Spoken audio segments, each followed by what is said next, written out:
ତ ଏଇଥିରେ ଆମେ ଦେଖିଥିଲେ କି ବ୍ୟୁଟିଫୁଲ କଣ ନା ଗୋଟେ ସ୍ମଲ ଜିନିଷଟା ଯୋଉଟା କି ଆମେ କଣ ନା ନିଜର ମନ୍ତବ୍ୟ ଟା କଣ କରିଥାନ୍ତି ପ୍ରକାଶ କରିଥାନ୍ତି ଯୋଉଟା କି ହଁ ଦେଖିଦେଲେ କିଛି ଗୋଟେ ହଁ ବ୍ୟୁଟିଫୁଲ ଅଛି କଲରଫୁଲ ଅଛି ଆମେ ତ କହୁନି ହଁ ବ୍ୟୁଟିଫୁଲ ଦେଖାଯାଉଛି। ଗୋଟେ ସ୍ମୁଥ ୱାର୍ଡିଂ ରେ ଯୋଉଟା କି ଆମେ ଏକ୍ସପ୍ଲେନ କରନ୍ତି। ସବଡେମ କହିଲା ମାନେ କଣ ଯ ବହୁତ ବିଶାଳ ମନରେ ଯେମିତି କିି ଭୟ ସୃଷ୍ଟି କରିଥାଏ କିମ୍ବା ଆଶ୍ଚର୍ଯ୍ୟ ଭାବ ସୃଷ୍ଟି କରିଥାଏ ତାକୁ ଆମେ ସବଲେମ ବୋଲି କହିଥାନ୍ତି ହେଲା। ତ ବ୍ୟୁଟିଫୁଲ କହିଲା ମାନେ ଧର ଗୋଟେ ଦେଖୁଛନ୍ତି ଗୋଟେ ସୁନ୍ଦର ଫୁଲଟେ ତାପରେ ଆମର କଣ ପ୍ରଜାପତିରେ ବସିଛି ଆମେ କହୁଛନ୍ତି କି ହଁ ବହୁତ ସୁନ୍ଦର ଦେଖାଯାଉଛି ବା ବ୍ୟୁଟିଫୁଲ ଦେଖାଯାଉଛି ହେଲା। ଆଉ ଯେତେବେଳେ ଦେଖୁଛନ୍ତି କି ନାଇଁ ପୁରା ବହୁତ ଜୋରରେ ଘଡଘଡି ଚଡଚଡି ମାରୁଛି ପୁରା ପାୱାରଫୁଲ ମାନେ ଇଏ ଦଉଛି କିନ୍ତୁ ତଥାପି ବି ବହୁତ ଭଲ ସୁନ୍ଦର ଲାଗୁଛି ହେଲା। ସମୁଦ୍ରର ଢେଉ ଆସୁଛି ବହୁତ ବଡ ବଡ ଢେଉ ଆସୁଛି ଡର ଲାଗୁଛି ତଥାପି ସେଗୁଡା ବହୁତ ସୁନ୍ଦର ଦେଖା ହାଉଛି ନା ଆଶ୍ଚର୍ଯ୍ୟ ଚକିତ କରିଦେଲା ବାଲା ଯୋଉ ୱାର୍ଡିଙ୍ଗ ଟା ସେଟା କହୁଛେ ଆମେ ସବଲିଙ୍ଗ ବୋଲି କହନ୍ତି ହେଲା ସବଲିଙ୍ଗ ବୋଲି କହୁଛନ୍ତି ଅପୂର୍ବ।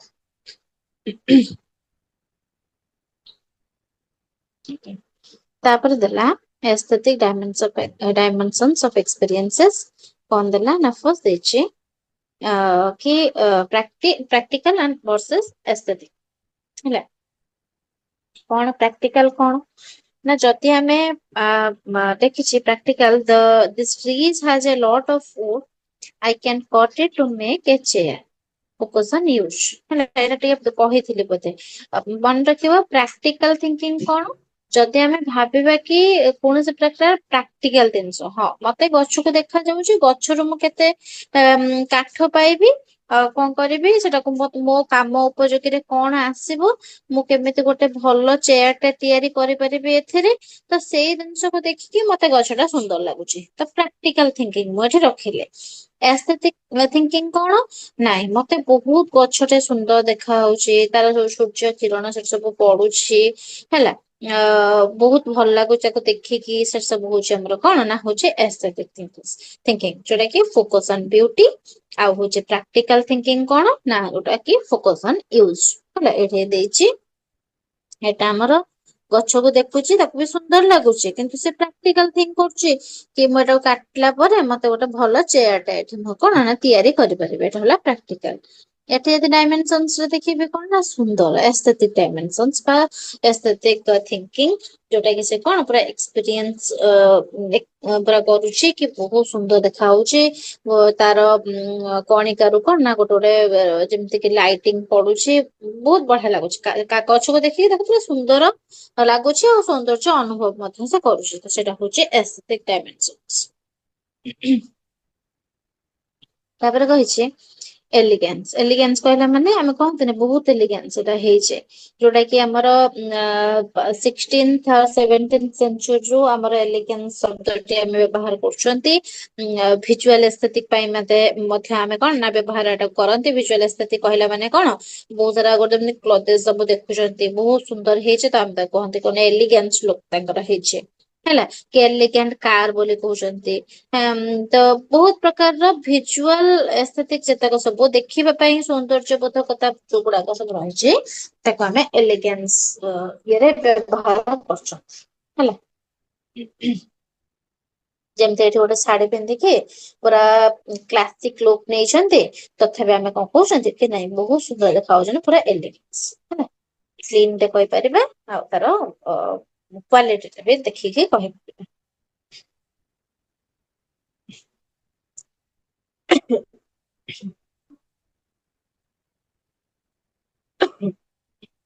ତାପରେ କହିଛି ଦ ଏସ୍ଥେଟିକ ଅଫ ଟ୍ରାସ୍ ଏସ୍ଥେଟିକ ଅଫ ଟ୍ରାସ୍ କଣ ନା ସେ କହୁଛି ଏକ୍ସାମ୍ପଲ ଗୋଟେ ଦେଇଛି some people love watching cringe video or so bad it is good movies even through the qualities trash or trash ମାନେ କଣ ନା bad acting cheap active effect ହେଲା the experience of watching it become funny and entertainment ତ trash ମାନେ ହଉଛି କଣ ନା ଖରାପ ହେଲା ଖରାପ ଏଟା ଗୋଟେ କଣ ଗୋଟେ ନୂଆ ପ୍ରକାରର ଗୋଟେ ଧାରଣା ବୋଲି ଆମେ କହିପାରିବା ଯୋଉଟା କି ଟ୍ରାସ୍ ଶବ୍ଦର ମାନେ ହଉଛି ଖରାପ ଭାବେ ଯୋଉଟା ତିଆରି ହୋଇଛି ସେଟାକୁ ଟ୍ରାସ୍ ବୋଲି ଆମେ କହୁଛନ୍ତି ଯେମିତି କି ଖରାପ ଭାବରେ ସବୁ କଣ ନା ଫିଲ୍ମ ସବୁ ତିଆରି ହୋଇଥାଏ କିନ୍ତୁ ଖରାପ ହେଲେ ମଧ୍ୟ ଆମେ ତାକୁ ଦେଖନ୍ତି ହେଲା।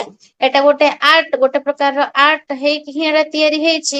ଆଶ୍ଚର୍ଯ୍ୟର କଥା ହଉଛି କଣ ଆମ ପାଇଁ ଏଇଟା ନା ବହୁତ ବହୁତ ବେଳେ ବେଳେ ଗୋଟେ ଗୋଟେ ଖରାପ ଜିନିଷ ମଧ୍ୟ ଆମକୁ କଣ ଲାଗେ ନା ଭଲ ଲାଗିଥାଏ ଆଉ ଆମେ ତାକୁ ମଧ୍ୟ ଏଞ୍ଜୟ ବି କରିଥାନ୍ତି ହେଲା। ତ ଆମେ ଜାଣିଛନ୍ତି ନେଗେଟିଭ କିନ୍ତୁ ନେଗେଟିଭ ହେଲେ ମଧ୍ୟ ଆମ ଏଞ୍ଜୟ କରୁଛନ୍ତି। ତ ଯଦି ଏଞ୍ଜୟ କରୁଛନ୍ତି ତାହେଲେ ଆମେ କଣ କରୁଛନ୍ତି ନା ସେଟା ଗୋଟେ କଳାକୁ ଆମେ ଦେଖୁଛନ୍ତି ଏଣ୍ଟରଟେନମେଣ୍ଟ ପାଇଁ। ଯେମିତି କି ଏଇଠି ଦେଖ ହେଲା ଏଟା ଗୋଟେ କ୍ରିନ ଇଫେକ୍ଟ ଦେଇକି ଗୋଟେ କଣ ବିହେଭିୟର ଦେଖଉଛି ଗୋଟେ ଯୋଉଟା କି ବ୍ୟାଡ ବିହେଭିୟର।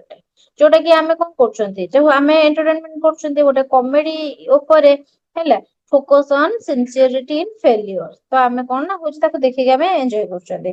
ଏଠି ଦେଖ ଗୋଟେ ମାନେ ବହୁତ ଖରାପ ମାନେ ଇଏ ଟାଇପ ର ଦେଖେଇଛି ଏଠି କିନ୍ତୁ ଆମେ କଣ କରୁଛନ୍ତି ନା ଇଣ୍ଟରନ୍ୟାସନାଲ ଫନ ଭାବରେ ଆମେ କୁ ଏଣ୍ଟରଟେନମେଣ୍ଟ କରୁଛନ୍ତି।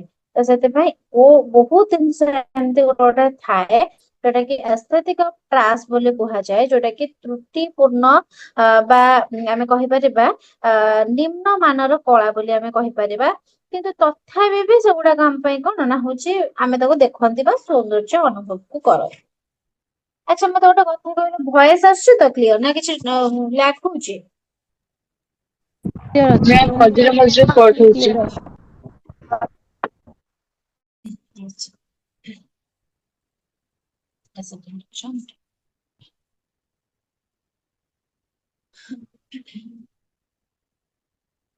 ମୋ ତଣ୍ଟି ଆଜି ଅବାଗିଆ ହେଇଯାଇଛି ମୁଁ ଆଜି କଥା ହେଇପାରୁନି ଭଲସେ।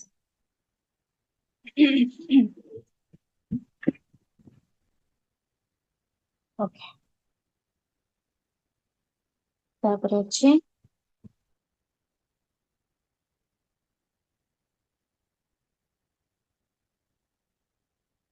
aesthetic systems ହେଲା। aesthetic system ରେ କଣ ଦେଇଛି ନା ଆମର ଏଥିରେ ଦେଇଛି କି ଇଣ୍ଡିଆନ aesthetic ଅଛି। ଆମର ହଉଛି mathematical beauty ଯୋଉଟା କି ଅଛି ଜାପାନିଜ aesthetic ଅଛି। ହେଲା ତାପରେ ହଉଛି ଆମର କଣ ମ୍ୟୁଜିକ aesthetic ଅଛି ଆଉ ଗୋଟେ ଚେସ୍ aesthetic ଅଛି ହେଲା ଏଇ ଗୋଟେ ଗୋଟେ ସବୁ aesthetic ର ପାର୍ଟ ବୋଲି ଆମେ କହିପାରିବା ବା ସିଷ୍ଟମ ବୋଲି କହିପାରିବା ଯୋଉଟା କି କଲଚର କୁ ଇଏ କରୁଛି। ସେଥିରେ ଦେଇଛି beauty in different culture and field ସବୁ ଅଲଗା ଅଲଗା ସବୁ ଇଏରେ ଆମକୁ ଦେଖା ଦେଇଥାଏ ତାଙ୍କର aesthetic ଗୁଡା କେମିତିଆ କଣ ଯେମିତି କି ଲେଖା ହେଇଛି ଇଣ୍ଡିଆନ aesthetic ଯୋଉଟା କି ଫୋକସେସ ଅନ ରସ। ରସ କହିଲା ମାନେ କଣ ଆମେ ହଉଛନ୍ତି ଶୃଙ୍ଗାର ରସ ଅଛି ଆମର ହଉଛି କରୁଣ ରସ ଅଛି ହେଲା ବହୁତ ସାରା ଇମୋସନସ ଆଣ୍ଡ ଫ୍ଲେଭର୍ସକୁ ନେଇକି ଇଣ୍ଡିଆନ aesthetic ଆମର ହେଇଥାଏ। ଯେମିତି କି ହଉଛି ଏଠି ଦେଇଛି rangoli or mehndi it's not just a design it represent a rasa ଯୋଉଟା କି ସେଲିବ୍ରେସନ ଆଣ୍ଡ ଜୟ। ଖାଲି ଏଇଟା ରଙ୍ଗୋଲି ମେହେନ୍ଦୀ ଖାଲି ଗୋଟେ ଡିଜାଇନ ନୁହେଁ। ଏଟା ଆମର କଣ ଗୋଟେ ଭାବନାକୁ କରୁଛୁ ଆମେ ଦେଖିକି ବହୁତ ଖୁସି ହେଇଯାଆନ୍ତି। ଯଦି ଆମର କଣ କିଛି ଗୋଟେ ପର୍ବପର୍ବାଣୀ ଆସିଲେ ଆମେ ମେହେନ୍ଦୀ କରୁଛନ୍ତି।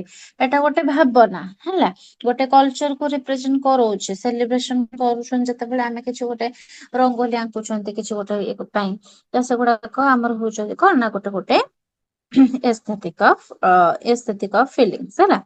ତାପରେ ହଉଛି ଅଛି ଆମର କଣ ମ୍ୟାଥମେଟିକାଲ ବିୟୁଟି ମ୍ୟାଥମେଟିକାଲ ଏସ୍ଥେଟିକ୍ ସବୁ ଅଛି କଣ ନା science beauty numbers logic and pattern ଗୋଟେ ଗୋଟେ ପାଟର୍ନ ରେ ଆମେ କଣ କରିବା ନା ଖୋଜିବା ସେଥିରେ କଣ ସୌନ୍ଦର୍ଯ୍ୟ ଅଛି। ଯୋଉ ସିମେଟ୍ରିକ ସବୁ ଲଜିକ ଯାହା ସବୁ ରହିଛି ତାର ଭିତରେ କଣ ସବୁ ସୁନ୍ଦର ଆମକୁ ଲାଗୁଛି ଯେତେବେଳେ ଆମେ ମ୍ୟାଥମେଟିକ୍ସ ରେ ଖୋଜିବା ସୌନ୍ଦର୍ଯ୍ୟ କଣ ତା ପାଟର୍ନ ରେ କଣ ସୁନ୍ଦର ଦେଖା ହଉଛି ବା ଲଜିକ ରେ କଣ ସୁନ୍ଦର ଅଛି ନମ୍ବର ରେ କଣ ସୁନ୍ଦର ଅଛି ତାକୁ ଆମେ ମ୍ୟାଥମେଟିକାଲ ବିୟୁଟି ବୋଲି କହିଥାନ୍ତି। ଯେମିତି କି ଆମର looking at a snowflake each arm is perfectly identical the math symmetry makes it look beautiful।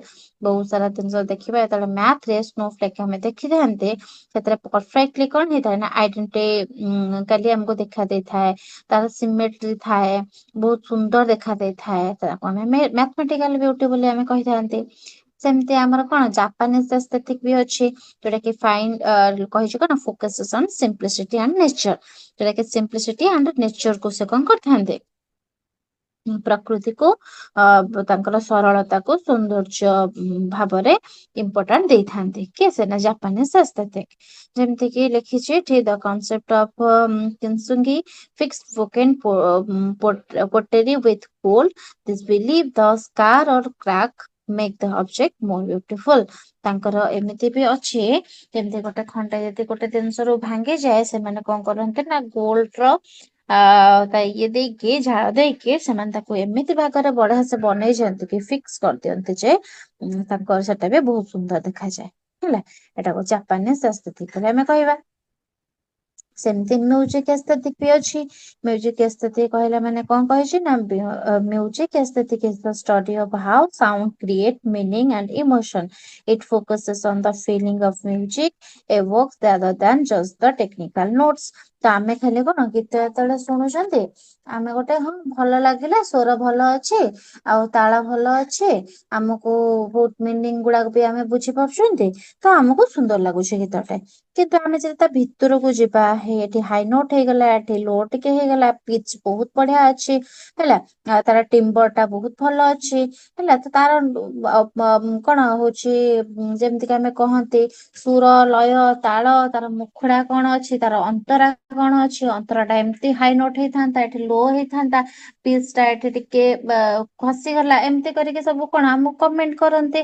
ଆମେ ଯଦି କୋଉଠିକି ଯାଆନ୍ତି ଗୀତ ବୋଲିବା ପାଇଁ ତ ସେମାନେ କଣ ଜାଣିଛନ୍ତି ଗୀତର ସୌନ୍ଦର୍ଯ୍ୟ ଟାକୁ ସେମାନେ ଅନୁଭବ କରିଛନ୍ତି, କାହିଁକି ନା ସେ ଗୀତ ଶିଖିଛନ୍ତି।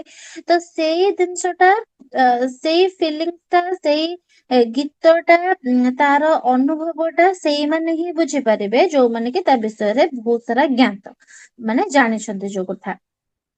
ଯଦି ଆମେ କହିବା କି ଆମେ ହଉଛୁ ଆମେ ଧର ହଉଛି କଣ ବସିକି ଦେଖୁଛନ୍ତି କି ସାରେଗାମାପା ଲିଟିଲ ଚାମ୍ପ ହଉଛି, ଆମେ ଦେଖିଲେ ଆମକୁ ବହୁତ ସୁନ୍ଦର ଲାଗୁଛି କି ହଁ ବଢିଆ ସେ ତ ଆସିଲା ବୋଲି ଦେଇକି ଗଲା, ଏକୁ କାହିଁକି ସିଲେକ୍ଟ କଲେନି, ଇଏ ତ ଭଲ କରୁଥିଲା।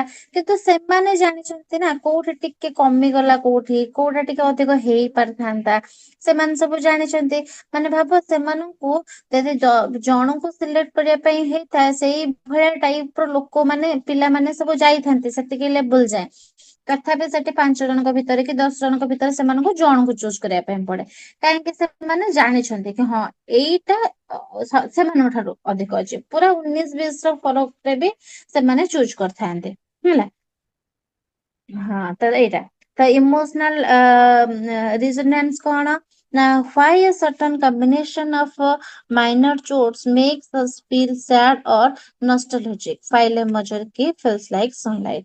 ତ ସେଇ ସବୁ କହିଛି କି ଆମେ କେମିତି କଣ ଜାଣିପାରନ୍ତି, ଆମେ ତାର ସୁର ଲୟ ତାଳ କେମିତି ଆମେ ଅନୁଭବ କରିପାରନ୍ତି, କେତେ ସେମାନେ ହିଁ ଜାଣିପାରନ୍ତି। ଯେମିତି ଦେଖିଥିବ ଗୋଟେ ଗୋଟେ ଇଏରେ ଯାଇଥିବେ କଣ ନା ଗୀତ ବୋଲିବା ପାଇଁ, ସେମାନେ ହଠାତ୍ ଏମିତି ଗୋଟେ ପିଚ୍ ର ବୋଲିବେ ଯେ ଏମିତି ତାଙ୍କ ସ୍ୱର ଟା ହବ ଯେ ସମସ୍ତେ କଣ ଷ୍ଟାଣ୍ଡିଂ ଓଭେସନ ଦେଇଥାନ୍ତେ। କାହିଁକି ମାନେ ତାଙ୍କୁ ସେତିକି ଭଲ ଲାଗେ, ତା ସୌନ୍ଦର୍ଯ୍ୟ ଟାକୁ ସେତିକି ସେ ଜାଣି ପାରିଥାନ୍ତେ। ଆମେ ବେଳେ ବେଳେ ହଠାତ୍ କିନା ଅନେଇଥାନ୍ତେ କଣ ହେଲା କଣ ଠିଆ ହେଇ ପଡିଲା, ଆଉ ଏଇଠି କଣ ସତରେ ଏଇଠି କଣ ଭଲ ସେ ବୋଲିଲା କି, ଆମେ ନିଜେ ନିଜକୁ ପ୍ରଶ୍ନ କରନ୍ତେ। ତାମାନେ କଣ ସେ ଅନୁଭବ ଟା ସିଏ ହିଁ କହିପାରିବ, ଆଉ ଏସ୍ଥେଟିକ ର ମାନେ ସିଏ ହିଁ ବୁଝିପାରିବ ଯିଏ ତାକୁ ଭଲ ଭାବରେ ଜାଣିଛି, ହେଲା। ଆଚ୍ଛା, ତ ଏଇଟା ବି ଦେଇଛି କି simple melody can be just noise, but why it reminds you of a childhood memory, it becomes an aesthetic experience। ବହୁତ simple melody ବି just ତମକୁ କଣ କରିଥାଏ ନା noise ର feelings ଦେଇଥାଏ, କିନ୍ତୁ ଯେତେବେଳେ ତମେ ରିମାଇଣ୍ଡ କରିଦିଅ କି ଛୋଟ ବେଳର memory ସବୁ, ସେଟା ବି ତମକୁ କଣ ନା aesthetic experience ସବୁ ଦେଇଥାଏ, ସୌନ୍ଦର୍ଯ୍ୟର ଅନୁଭବ ତମକୁ ଦେଇଥାଏ, ହେଲା। ତାପରେ ହଉଛି chess aesthetic, ଯୋଉଟା କି ହଉଛି the beauty of logic। While chess is a game of war and math, chess aesthetic is about the elegance of the ideas। Players often describe certain moves as beautiful or brilliant rather than just correct, ହେଲା। ମାନେ ଭାବ ଯୋଉମାନେ chess ଖେଳନ୍ତି, ଆମକୁ ଯଦି chess ର ପାଲା ଆଣିକି ଦେଇଦେବେ, ଆମେ ଯୋଉମାନେ ତ ଜାଣିଛନ୍ତି ତମମାନଙ୍କ ଭିତରୁ ବି ବହୁତ ପିଲା ଜାଣିଥିବ ସେମିତି କି ଚେସ୍ କେମିତି ଖେଳନ୍ତି, ମୁଁ ତ ଜାଣିନି, ହେଲା। ମତେ ଯଦି ଆଣିକି ଦେଇଦେବେ, ମୁଁ ଜାଣିଛି କି ଚେସ୍ ଖେଳ ଟା ବହୁତ ଭଲ। ଛୋଟ ବେଳେ ଯୋଉ ଖେଳନ୍ତିନି, ଯୋଉ ଇଏ ହେଲା ଖଟୁଆଳ, ଇଏ ହେଲା ରାଜା, ଇଏ ହେଲା ହାତୀ, ଏଠି ଠିଆ ତାକୁ ଏମିତି କେତେଟା ଇଏ ଘର ଗଲେ ଏମିତି ମାରିଦବ, ସିଏ 3ଟା ଘର ବୁଲିବ, ଇଏ 2ଟା ଘର ବୁଲିବ, ଏମିତି ଟାଇପର ଯୋଉ ଛୋଟ ବେଳେ ଖେଳନ୍ତି ଯୋଉ ଗୋଡିରେ ଟାଣିକି। ଆଉ ତ ସେଇଗୁଡାକ ଯେତେବେଳେ ଖେଳେ ଆମେ କଣ ସେଇଥିରେ ବି ଖୁସି ହେଇଯାଆନ୍ତି।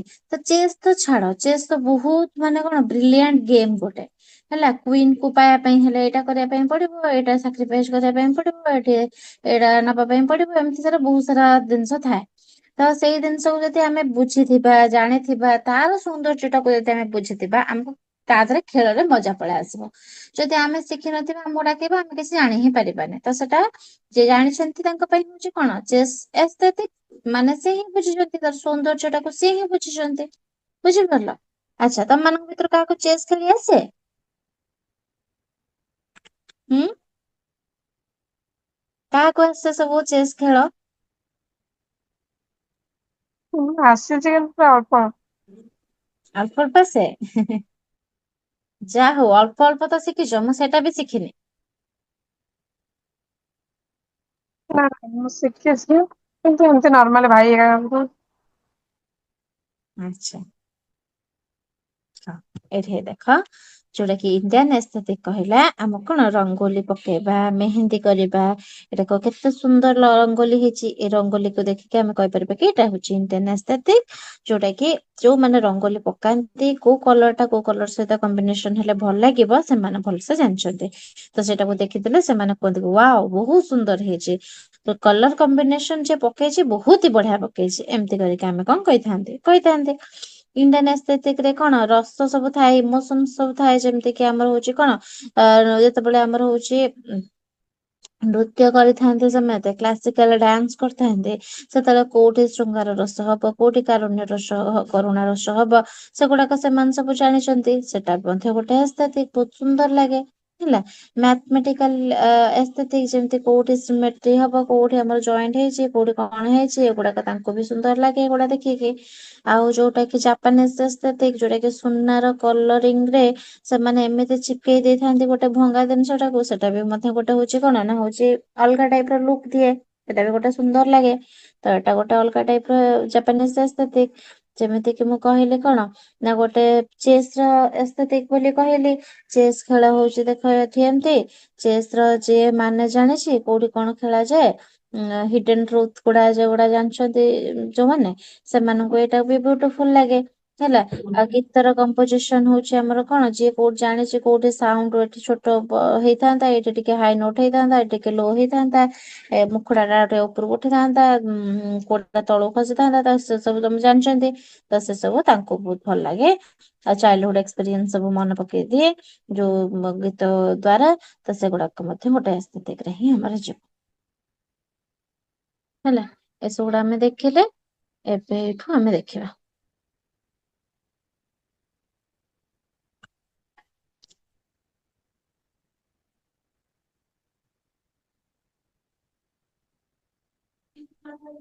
Art as a form of aesthetic।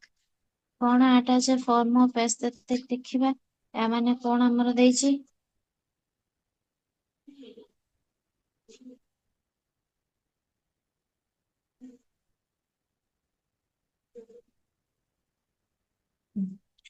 କହିଛି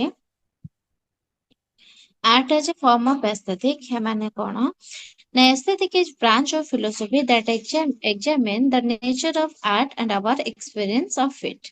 ତ କଣ କହୁଛି ଇଏ, aesthetic ଆମର ହଉଛି ମାନେ ସୌନ୍ଦର୍ଯ୍ୟ ଶାସ୍ତ୍ର ଯୋଉଟା କି କହୁଛନ୍ତି ଆମେ, ହେଉଛି କଣ ନା ଗୋଟେ ଦର୍ଶନ ଶାସ୍ତ୍ରର ଶାଖା ହେଲା, ଗୋଟେ ବ୍ରାଞ୍ଚ, ଯାହାକି ଆର୍ଟ ର ନେଚର ହେଲା, ଏବଂ ସେହି ଆର୍ଟ ସହିତ ଜଡିତ ଆମର କଣ ନା ଅନୁଭୂତି ବା ଏକ୍ସପିରିଏନ୍ସ କୁ କଣ କରିଥାଏ ନା ଅଧ୍ୟୟନ କରିଥାଏ ହେଲା, ଅଧ୍ୟୟନ କରିଥାଏ। କଣଟା ମାନେ କଣ ଯଦି ଆମେ ଦେଖିବା, ଏଟା ହଉଛି କଣ ଗୋଟେ ସାଇନ୍ସ ହେଲା। ଏଟା ହଉଛି ଗୋଟେ ସାଇନ୍ସ, ଯେମିତି ଫିଜିକ୍ସ, ବାୟୋଲୋଜି, ଫିଲୋସଫି ହେଲା, ଏ ଯେମିତି ଆମେ କହିଥାନ୍ତି ସାଇନ୍ସ ର ଗୋଟେ ଗୋଟେ ବ୍ରାଞ୍ଚ, ଠିକ ସେହିପରି ଆମର ହଉଛି କଣ ନା ସୌନ୍ଦର୍ଯ୍ୟ ଶାସ୍ତ୍ର ହଉଛି କଣ ଗୋଟେ ଦର୍ଶନ ଶାସ୍ତ୍ରର ଗୋଟେ ଶାଖା ବୋଲି କହିପାରିବା। ଦର୍ଶନ ଶାସ୍ତ୍ର କହିଲା ମାନେ ଫିଲୋସଫିର ଗୋଟେ ବ୍ରାଞ୍ଚ। ତ ଆମେ କଣ କହିଥାନ୍ତି ନା ହଉଛି ଏହା ଆମର କଣ କରିଥାଏ ନା ହଉଛି ଯେତେବେଳେ ଆମେ କୌଣସି କଳା କୁ ଦେଖିଥାନ୍ତି ଆମ ମନରେ କଣ ହେଇଥାଏ ନା ଗୋଟେ ଭାବନା ସୃଷ୍ଟି ହେଇଥାଏ। ତାକୁ ହିଁ ଆମେ କଣ କହିଥାନ୍ତି ନା ଏସ୍ଥେଟିକ ବୋଲି କହିଥାନ୍ତି କି ହଁ ଏସ୍ଥେଟିକ ଫିଲିଂ ଆମେ ପାଇଲୁ। ଏହା ଆମର କଣ କରିଥାଏ ନା ହଉଛି ଗୋଟେ ଜିନିଷକୁ ଆର୍ଟ ବୋଲି କହିବା ପାଇଁ କୋଉ କୋଉ ଗୁଣ ସବୁ ଦରକାର ସେଇ ଗୁଣ ସବୁ କିଏ ଦେଇଥାଏ ନା ଆମର ହଉଛି ଏସ୍ଥେଟିକ ଫିଲିଂସ ହିଁ ଦେଇଥାଏ। ହଁ ଆମର ଏସ୍ଥେଟିକ ଫିଲିଂସ ଅଛି କି ହଁ ଏଇଟା ବହୁତ ସୁନ୍ଦର ଦେଖାଯାଉଛି ବୋଲି ଆମେ କହୁଛନ୍ତି। ଏବଂ ସେଇଟାକୁ ଆମେ ଯେତେବେଳେ ଆର୍ଟ କୁ ଦେଖନ୍ତି ସେ ଆର୍ଟ କୁ ଦେଖିକି ଆମେ କୁହନ୍ତି କି ହଁ ଏଇଟା ବହୁତ ସୁନ୍ଦର ହେଇଛି ବୋଲି। ତ ଆମେ କଣ ନା ଗୋଟେ ଗୋଟେ ଆର୍ଟ କୁ ଦେଖିକି ହିଁ ଆମେ କହିପାରିବା କି ହଉଛି ହଁ ଏଇଟା କେତେ ସୁନ୍ଦର ହେଇଛି। ବେଟାକୁ ଆମେ ଏସ୍ଥେଟିକ କହିପାରିବା ନା ନାହିଁ। ତାପରେ କହିଲା it emerged during the 18th century in Europe and developed the England and philosophers grouped together such field as poetry, sculpture, music and dance। ତ କଣ କହୁଛି ନା ଏହା ଆମର କଣ ନା 18ଶ ଶତାବ୍ଦୀ ଯୋଉଟା କି 18th ସେଞ୍ଚୁରୀରେ ୟୁରୋପରୁ ଆରମ୍ଭ ହେଇଥିଲା ଏବଂ ଆମର କଣ ନା ଇଂଲଣ୍ଡରେ ଏହାର ଡେଭଲପମେଣ୍ଟ ହୋଇଥିଲା। ସେଠି ଯୋଉ ଦର୍ଶନ ଶାସ୍ତ୍ର ମାନେ ଥିଲେ ହେଲା ଦାର୍ଶନିକ ମାନେ ଥିଲେ ତାଙ୍କର ହଉଛି କବିତା ହେଇଗଲା ତାଙ୍କର ମୂର୍ତ୍ତି କଳା ହେଇଗଲା ତାଙ୍କର ସଙ୍ଗୀତ ହେଇଗଲା ନୃତ୍ୟ ହେଇଗଲା ଏଇ ସବୁ ବିଭିନ୍ନ କ୍ଷେତ୍ରରେ ଆମେ କଣ କରିଥାନ୍ତି ନା ଏକାଠି କରିକି ଆର ଶାସ୍ତ୍ରରେ କଣ ନା ରୂପରେଖ ଦେଇଥାନ୍ତି ହେଲା ରୂପରେଖ ଦେଇଥାନ୍ତି। ପୂର୍ବରୁ ସବୁ ବହୁତ ସାରା କବିତା ଅଛି ନୃତ୍ୟ ଅଛି ସଙ୍ଗୀତ ଅଛି ଏସବୁ ଜିନିଷ ଥାଏ। ଅଲଗା ଅଲଗା ଭାବରେ ଦେଖା ଯାଇଥାଏ ତାଙ୍କର ମୂଳ ଲକ୍ଷ୍ୟ ହଉଛି କଣ ନା ହଉଛି ତାଙ୍କର ସୌନ୍ଦର୍ଯ୍ୟ ବା ଭାବନାକୁ ଉଦ୍ରେକ କରାଇବା। ହେଲା ସେମାନେ ସମସ୍ତ ଯୋଉ ଆର୍ଟ କୁ ଗୋଟିଏ ହିଁ ଶ୍ରେଣୀଭୁକ୍ତ କରୁଥିଲେ ଏହାକୁ କଣ ନା ହଉଛି ଯୋଉଟା କି ବିଉଟି ବୋଲି ଆମେ କହୁଥିଲେ। ସେଥିରେ ବହୁତ ଜିନିଷ ଥାଏ ଯେମିତି କି ଫାଇନ ଆର୍ଟ ହେଇଗଲା ହେଲା ଅଲଗା ଅଲଗା ଇଏର ସବୁ ଥାଏ। ତ ତାପରେ ସେ କହିଛନ୍ତି the classified all the art into one category and call them less views or the fine arts। ତ କଣ ସେମାନେ କଣ କରୁଥିଲେ ନା ଏଇ ସବୁ କଳାକୁ ଗୋଟେ କ୍ଲାସିଫିକେସନ ମାନେ ଗୋଟେ କ୍ୟାଟାଗୋରୀରେ ହିଁ ଡିଭାଇଡ କରୁଥିଲେ। ଆଉ ଏହାକୁ ସେ କଣ କହୁଥିଲେ ନା ହଉଛି ଲେବୋ ଆର୍ଟସ ହେଲା ଲେବୋ ଆର୍ଟସ ଯୋଉଟା କି କଣ ନା ଫାଇନ ଆର୍ଟ କୁ ବୁଝଉଥାଏ ହେଲା ଫାଇନ ଆର୍ଟ ର ନାମ ଦେଇଥାଏ। ତ କଣ ଏଟା ନା ହଉଛି ଲେବୋକ୍ସ ଆର୍ଟ ଯୋଉଟା ଗୋଟେ ଫ୍ରେଞ୍ଚ ର ଶବ୍ଦ ବୋଲି ଆମେ କହିପାରିବା। ଏଇଟା କଣ ନା ହଉଛି ଏଇ ଶବ୍ଦ ଟା ଆମର ବହୁତ ଦିନ ହେଲାଣି ବ୍ୟବହାର ସେବେକା ସମୟରେ ଏଟା ବ୍ୟବହାର ହଉଥିଲା। ଯୋଉଟା କି ଆର୍ଟ କୁ ଖାଲି କଣ ନା ବ୍ୟବହାର ମାନେ ଆମ ୟୁଜ ପାଇଁ ନୁହେଁ ଖାଲି କଣ ନା ହଉଛି ଏସ୍ଥେଟିକ ପାଇଁ ଆମେ ବ୍ୟବହାର କରିଥାନ୍ତି ଯେମିତି କିି ଆମେ ଧର ଗୋଟେ କିଛି ଗୋଟେ ଭାଙ୍ଗି ଯାଇଛି ଧର ଗୋଟେ ଖାଇବାର ପାତ୍ରଟେ ଆମେ କଣ କରୁଥିଲେ ସୁନାର ଝାଡ ଦେଇକି ତାକୁ କଣ କରୁଥିଲେ ନା ତାକୁ ବ୍ୟବହାର ପୁଣି ଆଉ ଥରେ କରୁଥିଲେ କି କପ୍ ଟେ ଗୋଟେ ଭାଙ୍ଗି ଯାଇଛି ତାକୁ ସେମିତି ଅଠା ପଟା ଦେଇକି ସଟେଇକି ପୁଣି ତାକୁ ବ୍ୟବହାର କରୁଥିଲେ। ତ ଆଗରୁ ଖାଲି ଏଟା ବ୍ୟବହାର ପାଇଁ ନୁହଁ ଆମେ କଣ ପ୍ରାକ୍ଟିକାଲ ୟୁଜ ପାଇଁ ଖାଲି ଏଟାକୁ ଆମେ ରଖୁନାହାନ୍ତି ଏଇଟା ଗୋଟେ ବିୟୁଟି ପାଇଁ ବି ଆମେ ରଖନ୍ତି ହେଲା ତ ସେଥିପାଇଁ ଆମେ ଏଇଟା କହିପାରିବା କି focusing on things created for their beauty rather than just their practical use ହେଲା। ପ୍ରାକ୍ଟିକାଲ ୟୁଜ ଠାରୁ ବି ସେମାନେ ଆମେ କଣ କରୁଥିଲେ ନା ବିୟୁଟି ଉପରେ ବେଶୀ ଅଧିକ ଧ୍ୟାନ ଦଉଥିଲେ ସେଇଟା କହୁଛନ୍ତି ଆମେ ଲେସ୍ ବିୟୁ ଆର୍ଟସ ହେଲା। ଆଚ୍ଛା ତାପରେ କଣ କହିଛି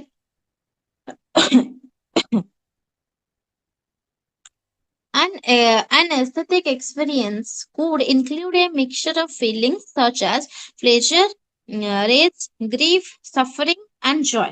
ହେଲା କଣ କହୁଛି ନା ଏଟା ହଉଛି ଗୋଟେ ସୌନ୍ଦର୍ଯ୍ୟର ଅନୁଭୂତି ଯୋଉଟା କି ଏସ୍ଥେଟିକ କୁହାହଉଛି ସୌନ୍ଦର୍ଯ୍ୟର ଅନୁଭୂତି ଭିତରେ ବହୁତ ପ୍ରକାରର ଭାବନା ଆମର ମିଶିକି ଥାଏ। ଯେପରି କଣ କଣ କଣ ନା ହଉଛି ଆମେ ପ୍ଲେଜର ନବା ଯୋଉଟା କି ଆନନ୍ଦ ହବା ହେଲା ରାଗ କ୍ରୋଧ ଦେଖେଇବା ଆମେ ହଉଛି ଶୋକର ଛାୟା ଦେଖେଇବା କଷ୍ଟ ଦେଖେଇବା ହର୍ଷ ଦେଖେଇବା ବିଷାଦ ଦେଖେଇବା ହେଲା ବହୁତ ସାରା ଫିଲିଙ୍ଗସ ଆମେ ଦେଖେଇ ପାରିବା। ତ aesthetic is not just about happy things, a sad movie or a powerful intense painting also give you an aesthetic experience because କଣ it moves your heart and makes you feel alive ହେଲା।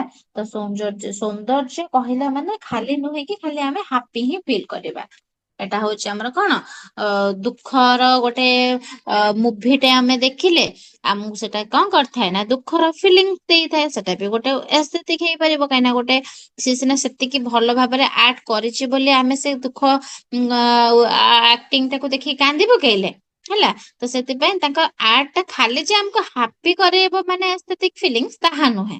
ଆମକୁ ସୁଖ ଦୁଃଖ ରାଗ ସବୁ ଜିନିଷ ହଉଛି ଗୋଟେ ଗୋଟେ ଏସ୍ଥେଟିକ ଫିଲିଂସ ବୋଲି ଆମେ କହିପାରିବା ହେଲା। ଆଚ୍ଛା, ତାପରେ କଣ କହିଛି Immanuel Kant interpreted aesthetic as a field giving priority form over function. Beauty, he said, was independent of any particular figure with which it was attached. କଣ ନା ହଉଛି ଆମର ଯୋଉ ଇମାନୁଏଲ କାନ୍ତ ଅଛନ୍ତି ସେ ସୌନ୍ଦର୍ଯ୍ୟ ଶାସ୍ତ୍ରକୁ ବା aesthetic କୁ ଗୋଟେ ଏପରି କ୍ଷେତ୍ରରେ କଣ କରୁଛନ୍ତି ନା ବ୍ୟାଖ୍ୟା କରିଛନ୍ତି ବା ଏକ୍ସପ୍ଲେନ କରିଛନ୍ତି ଯେଉଁଠାରେ କଣ ନା ଆମର କାର୍ଯ୍ୟ ବା ଆମର କାମ ଅପେକ୍ଷା କଣ ରୂପ ବା ଗଠନକୁ ଅଧିକ ଇମ୍ପୋର୍ଟାନ୍ସ ଦିଆଯାଇଥାଏ। ତାଙ୍କ ମତରେ ଆମର କଣ ନା ସୌନ୍ଦର୍ଯ୍ୟ କୌଣସି ପ୍ରକାର ନିର୍ଦ୍ଦିଷ୍ଟ ବସ୍ତୁ ବା ଆକୃତି ଉପରେ ନିର୍ଭର କରେ ନାହିଁ ଯାହା ସହିତ ଏହା ଜଡିତ ଥାଏ ହେଲା। ସେ ବିଲିଭ କରନ୍ତି କି ସେ କାନ୍ତ ବିଲିଭ କରନ୍ତି କି Kant believe that when we look at art we should not care about what it does, ମାନେ କଣ ଫଙ୍କସନ କରୁଛି ତା ଉପରେ ବେଶୀ ଗୁରୁତ୍ୱ ଦିଏ ନାହିଁ, but how it looks, କେମିତିକା ଫର୍ମ ରେ ଅଛି ଏଟା। ଯେମିତି କି a golden chair is beautiful not because you can sit on it but because of its design and shape। ବୁଝିପାରିଲ, ଏଟାକୁ କାର୍ଯ୍ୟ ଉପରେ ବେଶୀ ଫୋକସ କରୁନଥିଲେ ଆମର ଇମାଲ କାନ୍ତ ଯୋଉଟା ଯିଏ ଥିଲେ ସିଏ ଆମର କଣ କରୁଥିଲେ ନା ତାଙ୍କର ଡିଜାଇନ ଆଉ ସେପ ଉପରେ ବେଶୀ ବିଶ୍ୱାସ କରୁଥିଲେ ହେଲା।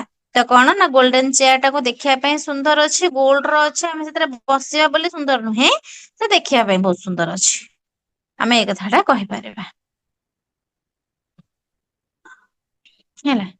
ତାପରେ କହିଛି aesthetic is usually used as a term of refer to things, a field of inquiry and a type of experiences. The field of aesthetic covers the philosophy of beauty and the philosophy of art.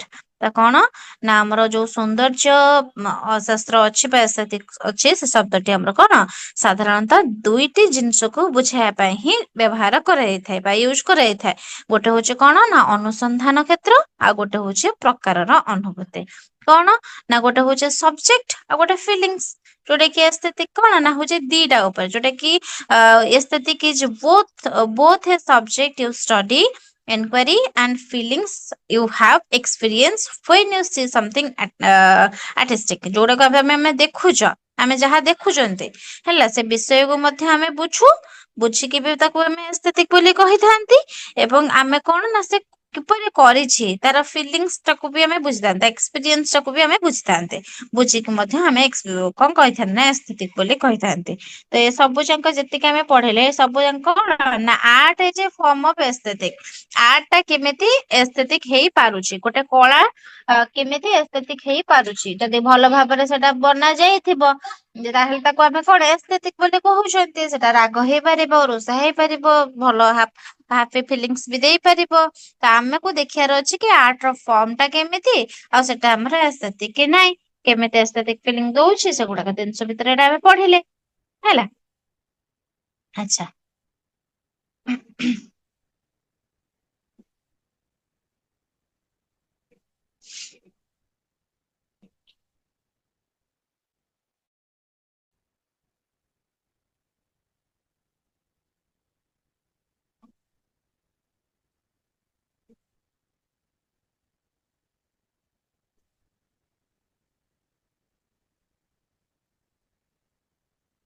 ତାପରେ କଣ ଦେଖିବା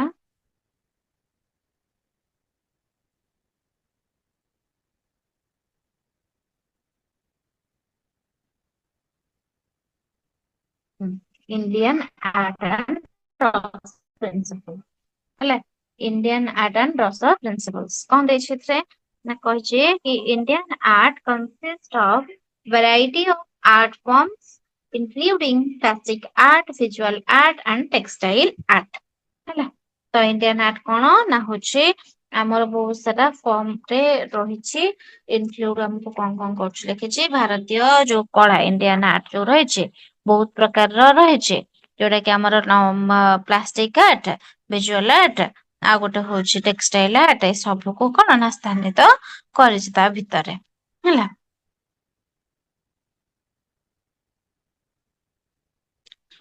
ଆଚ୍ଛା, ତ ଏ ଯୋଉ visual art ହେରିକା କହିଲା ଏଗୁଡା କଣ?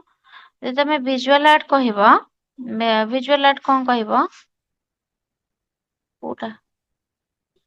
ନାଇଁ ନାଇଁ ନାଇଁ ନାଇଁ।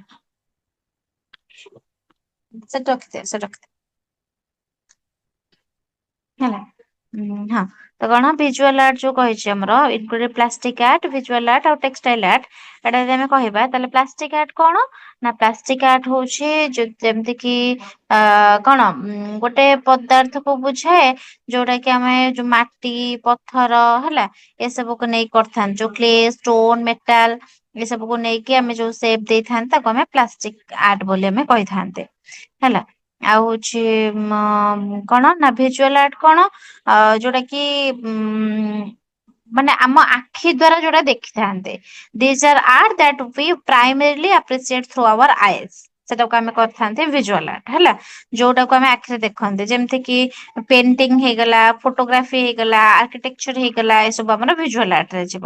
ଟେକ୍ସଟାଇଲ ଆର୍ଟ କଣ କହୁଛି ନା ଟେକ୍ସଟାଇଲ ଆର୍ଟ ହଉଛି ଯୋଉଟା କି ଫେବ୍ରିକ ହେଲା, fabric fibre world famous for this ଯୋଉଟା କି ଇଣ୍ଡିଆ ଯୋଉଟା ଫେମସ ଆମର ହଉଛି ସେଥିପାଇଁ ସେଗୁଡାକୁ ଆମେ ଟେକ୍ସଟାଇଲ ଆର୍ଟ ବୋଲି କହିଥାନ୍ତି। ଯେମିତି କି ବୁଣା ବୁଣି ହେଇଗଲା ହେଲା, ହ୍ୟାଣ୍ଡଲୁମ, ୱେବିଂ, ଏମ୍ବ୍ରୋଡୋରୀ, ସମ୍ବଲପୁରୀ ଯୋଉ କାମ, ବାନ୍ଧ କାମ ଯୋଉଟା କି ଆମେ କରିଥାନ୍ତି ବାନ୍ଧନୀ ଶାଢୀ ବୋଲି କହିଥାନ୍ତି ସେଟା। ତାକୁ ଯୋଉଗୁଡାକ ଫେମସ ଯୋଉ ଇଏ ପାଇଁ ତାକୁ ଆମେ କହିଥାନ୍ତେ ଟେକ୍ସଟାଇଲ ଆର୍ଟ ହେଲା।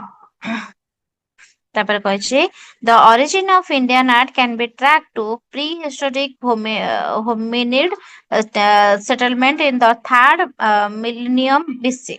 ତ କଣ କହିଲା ନା ଯୋଉ ଏଇଟା ଇଣ୍ଡିଆନ ଆର୍ଟ ର ଉତ୍ପତ୍ତି ଆମର କଣ ଖ୍ରୀଷ୍ଟ ପୂର୍ବ ତୃତୀୟ ଶତାବ୍ଦୀ ବେଳକୁ ହେଲା ଦେଖା ଯାଇଥାଏ ହେଲା। ମାନବ ବସତିରୁ ହିଁ ଆରମ୍ଭ ହେଇଯାଇଛି। ଯେତେବେଳେ ମାନବ ମାନେ ଆସିକି ବସତି ସ୍ଥାପନ କରିଥିଲେ ସେତେବେଳୁ ହିଁ ଏ ଜିନିଷ ଗୁଡାକ ଆରମ୍ଭ ହେଇଯାଇଥିଲା ହେଲା। ଯଦି ଆମେ ଦେଖିବା ବହୁତ ପୁରୁଣା ଆ 3000 ବର୍ଷ ପୂର୍ବରେ ଯେତେବେଳେ ଆମର ଅ ଆଦିମ ମଣିଷ ମାନେ ଏଠି ବସତି ସ୍ଥାପନ କରୁଥିଲେ ସେଇ ସମୟରୁ ହିଁ ଆମର କଣ ନା ଆମର ଭାରତୀୟ କଳାର ବା ଇଣ୍ଡିଆନ ଆର୍ଟ ର ଉତ୍ପତ୍ତି ଲାଭ ହେଲାଣି। ହୁଁ ତାପରେ କଣ କହିଛି ଅନ୍ ଇଟ୍ସ ୱେ ଅନଲାଇନ ପିଲା ମ୍ୟୁଟ କରିଦିଅ।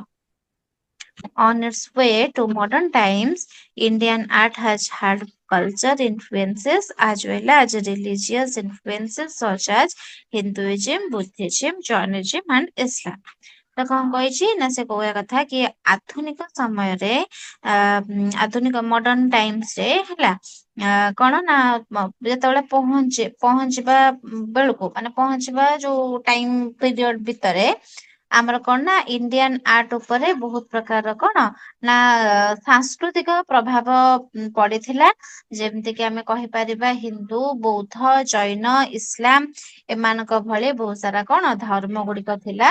ଏସବୁ ଧର୍ମ କଣ ଗଭୀର ଭାବରେ ପ୍ରଭାବ ପକେଇଥିଲା କାହା ଉପରେ ନା ଇଣ୍ଡିଆନ ଆର୍ଟ ଉପରେ ହେଲା। ଇଣ୍ଡିଆନ ଆର୍ଟ ଉପରେ ବହୁତ ସାରା କଣ ନା ହଉଛି ପ୍ରଭାବ ପକେଇଥିଲା। ଯେମିତି କି ଟେମ୍ପଲ ହେଇଗଲା, ସ୍ତୂପ ହେଇଗଲା ହେଲା ବହୁତ ସାରା ଜିନିଷ ଆମେ ସେତେବେଳେ କରୁଥିଲେ। ଷ୍ଟୋରିଜ କେମିତି ସିମ୍ବଲ ସବୁ କାହାର କେମିତିକା କଣ ଷ୍ଟାଇଲ କେମିତିଆ କଣ ସବୁ ଟେମ୍ପଲ ର ସବୁ ରିଲିଜିଅନ ଇଏର ଆମ ଉପରେ ପ୍ରଭାବ ପଡିଥିଲା ଆମେ ଏଟା କହିପାରିବା। ତାପରେ କହିଛି in spite of this complex mixture of religious traditions generally the prevailing artist style at any time and place has been shared by the majorilious group। ତ କଣ କହିଛି ନା ଧାର୍ମିକ ପରମ୍ପରା ଏଇ ସବୁର ମିକ୍ସ ହେଲା ପରେ ମଧ୍ୟ ମିଶ୍ରଣ ସତ୍ତ୍ୱେ ମଧ୍ୟ ସାଧାରଣତଃ କୌଣସି ବି ନିର୍ଦ୍ଦିଷ୍ଟ ସମୟ ବା ସ୍ଥାନର ପ୍ରଚଳିତ କଳାତ୍ମକ ଶୈଳୀକୁ ସମସ୍ତ ପ୍ରମୁଖ ଧର୍ମାବଲମ୍ବୀ ମାନେ ଆପଣେଇ ନେଇଥିଲେ। ଯେତେକ ସବୁ ଧର୍ମାବଲମ୍ବୀ ଲୋକ ସବୁ ଥିଲେ, ଅଲଗା ଅଲଗା ଯେମିତି ହିନ୍ଦୁ ହେଇଗଲେ, ବୁଦ୍ଧିଷ୍ଟ ହେଇଗଲେ, ଜୈନ ମାନେ ହେଇଗଲେ, ହେଲା ସେମାନେ ସବୁ କଣ ଅଲଗା ଅଲଗା ଇଏରେ ହେଲେ ବୋଧେ ସେମାନେ ଆପଣେଇ ନେଇଥିଲେ ସବୁ ଇଏକୁ। ସ୍ପେସିଫିକ ଷ୍ଟାଇଲ ଅଫ କାର୍ଭିଂ, ହେଲା ଯୋଉଟା କି ଆମର ହଉଛି ଫେମସ ଥିଲା ସେ ସବୁ ସେଞ୍ଚୁରୀ ଇଏରେ। ଟେମ୍ପଲ ସବୁ ହେଇଗଲା, ସ୍ତୂପ ହେଇଗଲା, ଏଗୁଡାକ। ଏବେ ଦେଖିବା ଆର୍ଲି ଇଣ୍ଡିଆନ ଆର୍ଟ। ଆଉ ଏଇଥିରୁ କ୍ୱେଶ୍ଚିନ୍ ଆସିବ ହେଲା। କ୍ୱେଶ୍ଚିନ୍ ପଚାରିଦବ କି ଆର୍ଲି ଇଣ୍ଡିଆନ ଆର୍ଟ ସବୁ କଣ କଣ, କଣ ସବୁ ସେତେବେଳେ ହଉଥିଲା କଣ ନାହିଁ, ଏଇଗୁଡାକ ବେଳେ ବେଳେ କ୍ୱେଶ୍ଚିନ୍ ସବୁ ପଚାରିଦିଏ ସର୍ଟ କ୍ୱେଶ୍ଚିନ୍ ସବୁରେ ହେଲା। କଣ ପଚାରିବ, କଣ ଲେଖିଛି? ଲେଖିଛି ଫର୍ଷ୍ଟରେ କି the rock art of India includes rock relief carving, engravings and paintings. It is estimated there are about 1300 rock art sites with over a quarter of million figures and figure lines. The earliest rock carvings in India were discovered by Archibald Carlyle. ହେଲା ଏ କଣ କହିଛି ଦେଖିବା, ୟାର ମାନେ କଣ ଦେଖିବା ହେଲା। ସେ କହୁଛି କି ଆମର ଯୋଉ ଇଣ୍ଡିଆର ମାନେ କଣ, ଗୋଟେ ସେକେଣ୍ଡ ରହିଛ।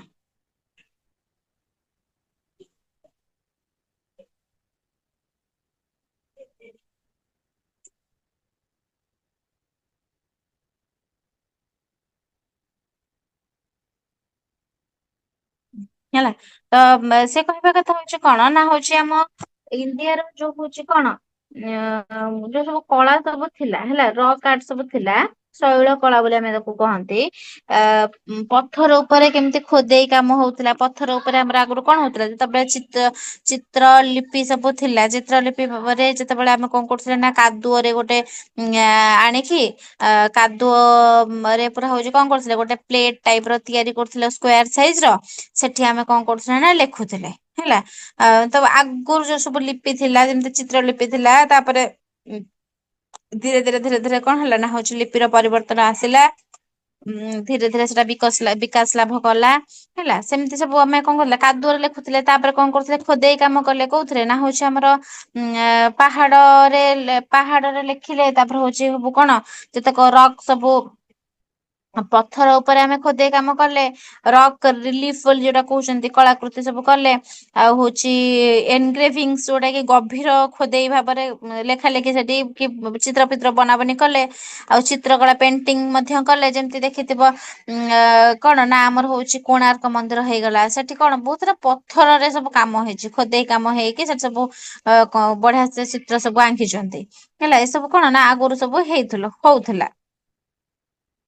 ତ ତାପରେ କଣ, it is estimated there are about 1300 rock art sites with over a quarter of million figures and figure lines. ତ କଣ କହିଛି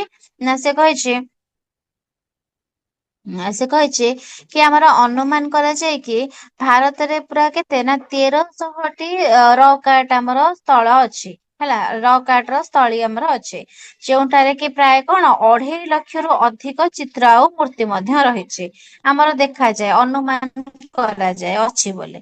ତ ଭାରତର ପ୍ରଥମ ଯଦି ଦେଖିବା ପ୍ରଥମ ରକ୍ ଆର୍ଟ ଖୋଦେଇ ଗୁଡିକ କୋଉଠି ଥିଲା ନା ଆର୍କିବାଲ୍ଡ କାର୍ଲେଲ ଆବିଷ୍କାର ଆମର କରିଥିଲେ। କିଏ ସେ ଆର୍କିବାଲ୍ଡ କାର୍ଲେଲ ଯୋଉଟା କି ଆମର ଆବିଷ୍କାର କରିଥିଲେ କି ଆମର ହଉଛି କଣ ଆମର ହଉଛି ଖୋଦେଇ ମାନେ ଆମର ହଉ ଯୋଉ ରକ୍ ଆର୍ଟ ସବୁ ବହୁତ ଗୁଡେ ଜିନିଷ ଅଛି ବୋଲି ଆର୍କିବାଲ୍ଡ କାର୍ଲେଲ ଆବିଷ୍କାର କରିଥିଲେ। ଆଉ ଅନୁମାନ ମଧ୍ୟ ଆମର କରାଯାଏ କି 1300ଟି ରକ୍ ଆର୍ଟ ସାଇଟ ସବୁ ଆମର ଅଛି, ଆଉ ଯୋଉଥିରେ କି 2.5 ଲକ୍ଷରୁ ଅଧିକ ଚିତ୍ର ମୂର୍ତ୍ତି ମଧ୍ୟ ରହିଛି ହେଲା। ଏଟା ଆମର ଅନୁମାନ ଆମେ କରିଥାନ୍ତେ।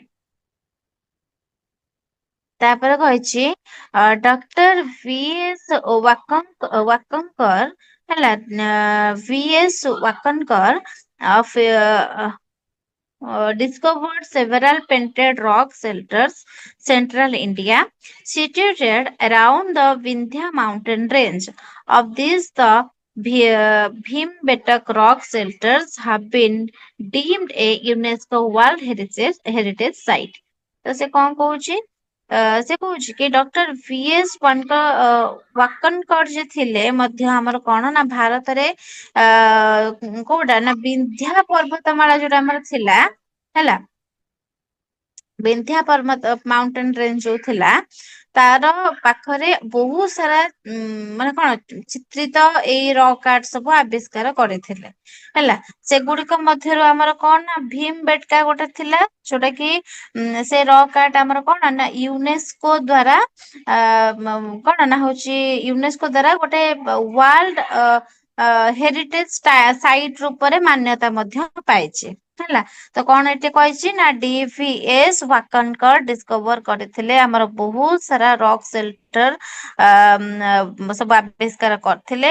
ଆଉ ସେଥିମଧ୍ୟରୁ ଗୋଟେ ଭୀମ ବେଟକା ଥିଲା। ଭୀମ ବେଟକା ହଉଛି ଆମର କଣ ନା ୟୁନେସ୍କୋ ଦ୍ଵାରା ଆମର ହଉଛି ୱାର୍ଲଡ ହେରିଟେଜ ସାଇଟ ରୂପରେ ଆମର ମାନ୍ୟତା ମଧ୍ୟ ପାଇଛି ହେଲା।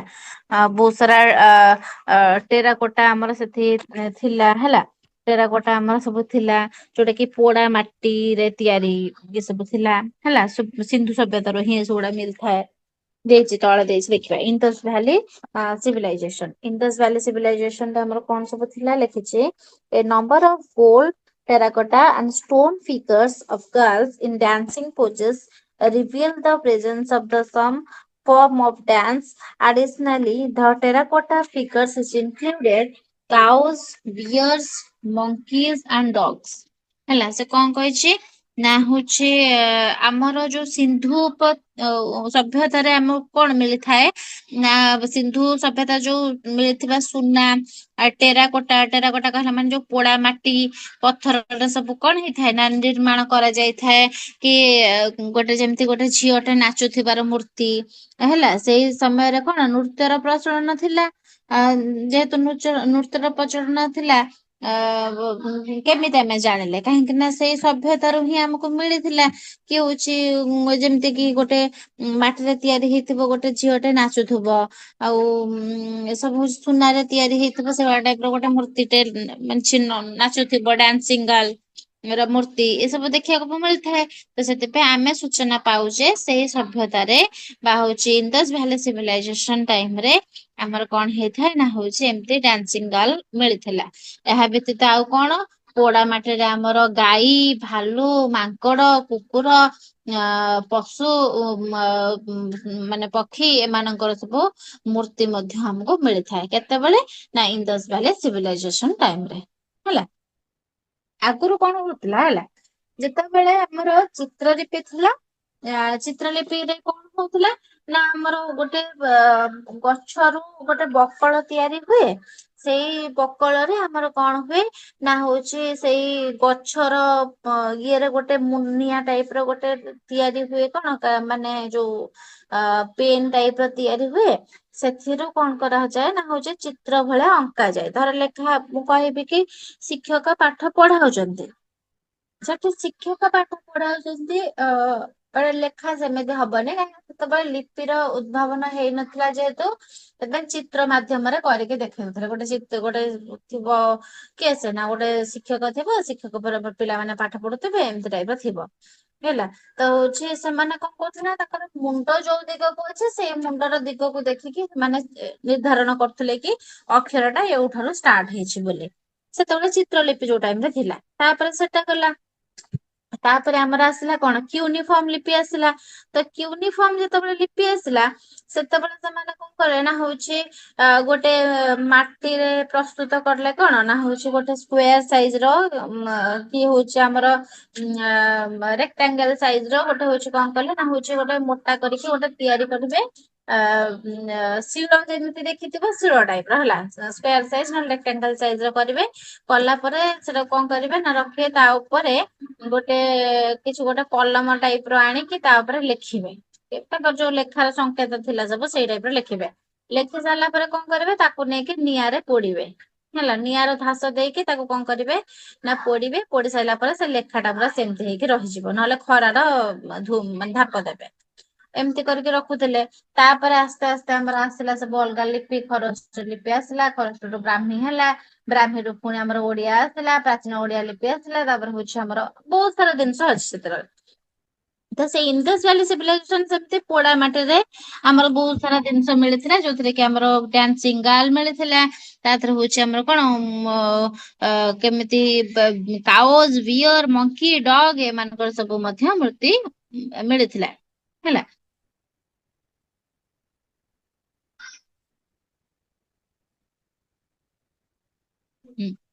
ତାପରେ କଣ କହିଛି, the animal depicted on a majority of seal at site of the mature period has not been clearly identified. Seal have been found at Mohenjo-daro depicting a figure standing on its head and another sitting across, sitting cross legged in what some call a yoga-like pose. ତ ସେ କଣ କହୁଛି ନା ହଉଛି ଏଇ ଯୋଉ ସଭ୍ୟତାରେ ଆମେ ଦେଖିବାକୁ ପାଇଥାନ୍ତି କଣ ନା ସେଇ ସମୟରେ ଅଧିକାଂଶ କଣ ନା ହଉଛି ସିଲ୍ ଗୁଡିକ କଣ ହେଇଥିଲା, ଖୋଦିତ ହୋଇଥିଲା। ପଶୁଟିର ପରିଚୟ ପର୍ଯ୍ୟନ୍ତ ମଧ୍ୟ ସ୍ପଷ୍ଟ ଭାବରେ ମିଳି ପାରୁନାହିଁ କି ଏଟା କଣ, ଏଟା କୋଉ ପ୍ରକାରର ପଶୁ ବୋଲି। ସେମିତିଆ ଟାଇପ ର ବି ଇଏ କଣ ନା ହଉଛି ମିଳିଛି, ଷ୍ଟାଚୁ ମଧ୍ୟ ମିଳିଛି ସେ ଟାଇମ ର। ଆଉ ସେଟା ଏପର୍ଯ୍ୟନ୍ତ ସିଲ୍ ହେଇକି ଅଛି, ଯୋଉଟା କି ଆମେ ଜାଣିବି ନାହାନ୍ତି ଏଟା କଣ ବୋଲି। ଆଉ ମହେଞ୍ଜୋଦାରୋରୁ ମିଳିଛି କିଛି ସିଲ୍, ଯୋଉଥିରେ କି ଜଣେ ବ୍ୟକ୍ତି ଯେମିତି ମୁଣ୍ଡ ତଳକୁ କରିକି ଛିଡା ହୋଇଛି, ଅନ୍ୟ ଜଣେ କଣ ହେଇଛି ନା ପଦ୍ମାସନ ବା ଯୋଗ ମୁଦ୍ରାରେ ବସିଛି। ଏସବୁ ମଧ୍ୟ ମହେଞ୍ଜୋଦାରୋରୁ ମିଳିଛି ଆମକୁ ହେଲା, ସେ ସବୁ ମୂର୍ତ୍ତି ସବୁ ମିଳିଛି। ଆଉ ତାପରେ ଲେଖିଛି, this figure sometimes known as Pasupati has been variously identified. Sri John Marshall identified a resemblance to the Hindu god Shiva. ସେ କହୁଛନ୍ତି କଣ ନା ଏଇ ମୂର୍ତ୍ତିଟାକୁ କଣ ପଶୁପତି ବୋଲି କୁହାଯାଏ। ଗୋଟେ ମୂର୍ତ୍ତି ଯୋଉ ମିଳିଥିଲା ସେଠୁ, ସେ ମୂର୍ତ୍ତିକୁ ପଶୁପତି ବୋଲି କୁହାଯାଏ, ଯାହାକୁ କି ନେଇକି ସମସ୍ତେ ଅଲଗା ଅଲଗା ମତ ମଧ୍ୟ ରଖିଛନ୍ତି। କିନ୍ତୁ ସାର୍ ଜନ୍ ମାର୍ଶାଲ ଯିଏ ଥିଲେ, ଏହାକୁ କଣ କହିଛନ୍ତି ନା ହିନ୍ଦୁ ଦେବତା ଶିବଙ୍କର ଗୋଟେ ରୂପ ବୋଲି ଦର୍ଶାଇଛନ୍ତି। କିଏ ସେ ନା ସାର୍ ଜନ୍ ମାର୍ଶାଲ। ସମସ୍ତେ ପଶୁପତି ବୋଲି ଗୋଟେ ମୂର୍ତ୍ତି ମିଳିଥିଲା, ତାକୁ ପଶୁପତି ବୋଲି କହୁଥିଲେ। ଆଉ ସେଇ ପଶୁପତି କି ସମସ୍ତେ ଅଲଗା ଅଲଗା ମତ ଦେଇଛନ୍ତି, କିନ୍ତୁ ଆମର ଜନ୍ ମାର୍ଶାଲ କହିଛନ୍ତି କି ନାଇଁ ଏଟା ଗୋଟେ ହିନ୍ଦୁ ଦେବତା ବା ଶିବଙ୍କର ମୂର୍ତ୍ତି ହେଲା। ଯୋଉଟା କି ମେଡିଟେସନ ପୋଜ ରେ ବସୁଛନ୍ତି।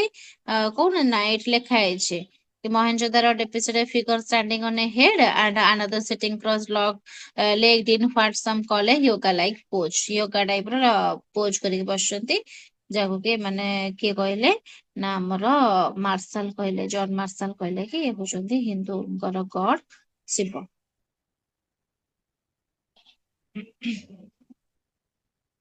ତ ଏଠି କଣ କଣ ପଢିଲେ ନା ଏଠି ଆମର ଡାନ୍ସିଂ ଗାର୍ଲ ମିଳିଛନ୍ତି ଇଣ୍ଡସ୍ ଭ୍ୟାଲି ସିଭିଲାଇଜେସନ ରେ, ଯୋଉଟା କି made of bronze and stone ହେଲା। ମୂର୍ତ୍ତି ସବୁ ତିଆରି ହେଇଥିଲା। ପଶୁପତି ସିଲ୍ ମିଳିଛି, ଯୋଉଟା କି ଆମର ପଶୁପତି କୋଉଠି ମିଳିଛି ନା ମହେଞ୍ଜୋଦାରୋରେ ମିଳିଛି, ଯୋଉଟା କି ରିଲେଟ କରୁଛନ୍ତି ଏଇଟା ଲର୍ଡ ଶିବ ସହିତ ମାର୍ଶାଲ ଆମର କହିଛନ୍ତି।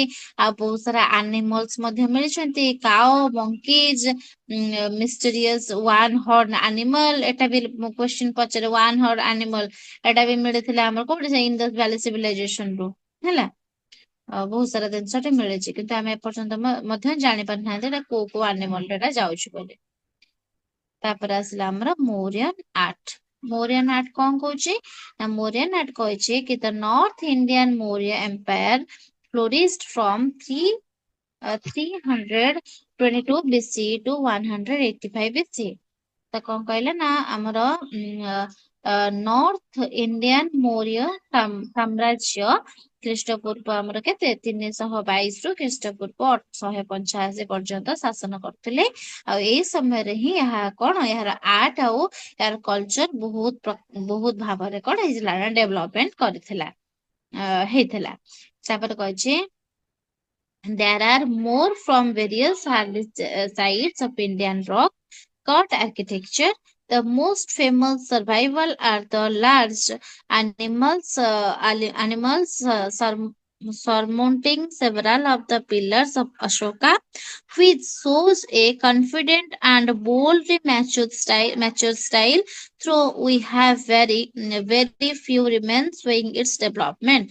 ତ କଣ ଏଟା ହବ ୟା ମାନେ ନା ଆମର ଯୋଉ ଇଣ୍ଡିଆନ ଯୋଉ ଯଦି ଦେଖିବା ପୂର୍ବରୁ ଆର୍ଲି ସାଇଟ୍ ସବୁ ଭାରତର ପ୍ରାଚୀନ ଶୈଳୀ ଯଦି ଦେଖିବା ତ ହଉଛି ରକ୍ କଟ୍ ଆର୍କିଟେକ୍ଚର ଗୁଡାକ ବହୁତ ସାରା ନିଦର୍ଶନ ରହିଛି।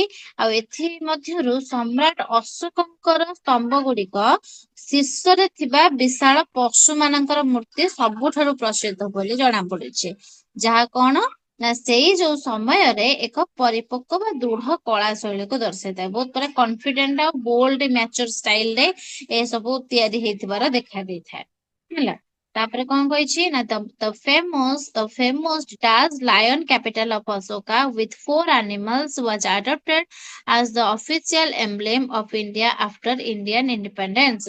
ତ କଣ ନା ହଉଛି ସେତେବେଳେ ଆମର କଣ ଅଶୋକଙ୍କର ଗୋଟେ ପ୍ରସିଦ୍ଧ ଲାୟନ କ୍ୟାପିଟାଲ ଯୋଉଟା କି ସିଂହର ସ୍ତମ୍ଭ ହେଲା, ଯୋଉଥିରେ ଆମର ଚାରୋଟି ସିଂହ ରହିଛନ୍ତି। ତାକୁ ଆମ ଭାରତ ସ୍ଵାଧୀନ ହେବା ପରେ କଣ କରାହେଇଛି ନା ଦେଶର ସରକାରୀ ଜାତୀୟ ପ୍ରତୀକ ଭାବରେ ନିଆଯାଇଛି, ଯୋଉଟା କି ନ୍ୟାସନାଲ ଏମ୍ବ୍ଲେମ ବୋଲି ଆମେ କହୁଛନ୍ତି ଅଶୋକା ସ୍ତମ୍ଭ ହେଲା। ଗ୍ରହଣ କରାଯାଇଛି ଯୋଉଥିରେ କି ଚାରୋଟି ସିଂହ ଆମର ଅଛି। କୋଉଥିରେ ମିଳିଛି ନା ମୋରିୟନ ଆର୍ଟ ରେ ହିଁ ଆମକୁ ସେ ମିଳିଛି ସେଥିରୁ। ଏଟାକୁ ଆମେ କଣ କହନା symbol shows four lions facing four directions representing power, courage and confidence, ଯୋଉଟା କି ଆମେ କହନ୍ତି ଶକ୍ତି, ସିଂହର ଶକ୍ତି, ସାହସ, ଆତ୍ମବିଶ୍ୱାସ ଏଇ ସବୁକୁ ଆମକୁ ପ୍ରଦାନ କରିଥାଏ। ତ ସେଥିପାଇଁ ୟାକୁ ଆମେ ନ୍ୟାସନାଲ ଏମ୍ବ୍ଲେମ ବୋଲି ବି କହିଥାନ୍ତି।